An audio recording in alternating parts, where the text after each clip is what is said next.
Koditu za anthu akumangoja anthu azindifunsa ine chifukwa ine ndiye wapa chombo penipenipo ndikuti ulendo umene ndapita ku Malawi ku MCP tu basitu mangochi yonse pano pa MCP yagwirizana MCP anthu afuna MCP basi fa aona inangasi UDF imene amayikonda ija idatha kumangochi kudatha UDF nde DPP sonkhaza zimene adachitira anthu akumangochi anthu sali okhozeka kuvotera chipani cha DPP komanso anthu aona zitukuko zamazi zimene awapasa anthu kumeneko ndi zinthu zina ndizo zimene akuchita Chakwera mmangochimo makapo walemekeza anthu a mmangochi kuti pasanduna ziwiri mangochi tu yonse tu pano ndikuwuzani Chakwera ndi fulu kumangochi MCP ndi fulu kumangochi pano pa wina akhala foli na kwawo kwenikweni ngati osazitenga bwino ndikuwuzani wina akhala foli na kwawo kwenikweni amwene Chakwera sakuchita zinthu zamasewera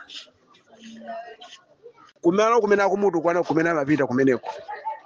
koda Chakwera akadakhala kuti adakwiya ndi mmene anthu akumangochi amachitira kumayambiriro kuja koma mutu kwana kumatani akadakhala amakwiya osalikita nazo anthu zitukuko kodi lero anthu amene akadatembenuka mitima kukhala mbali ya Chakwera sakadatembenukatu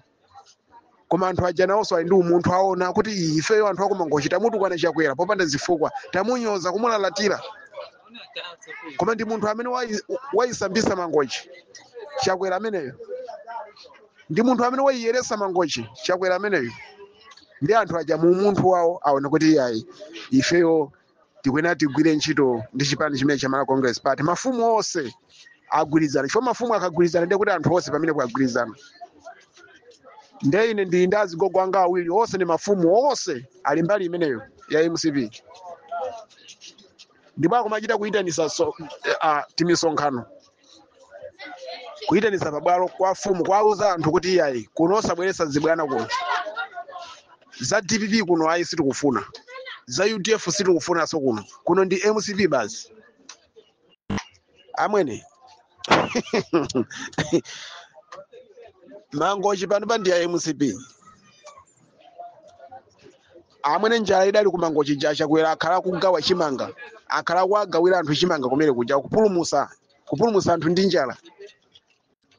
nde wina amwene umunthu tupene pake ndi wabwino ukakhala ndi umunthu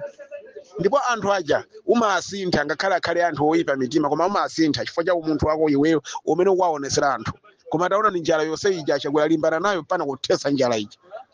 pana anthu pano pakolola ndi anthu asayamike zimenezo izi tusiza kuno South Africa kuno izi za ku Malawi awali ku Malawi amene aona amene so apereka khasara kumene kuja mwaona nokha mwaziona nokha khasara wa MCP kumangochi ndi fulutu DPP taitibula kumangochi UDF taitibula kumangochi kuphatikiza mavota amene anapeza khasara wa MCP kuphatikiza maujini zipani tina kuphatikiza DPP UDF ndi ena amene adayima pa independent osapeza mavoti amene alavotera khasara wa MCP 50+1 kwa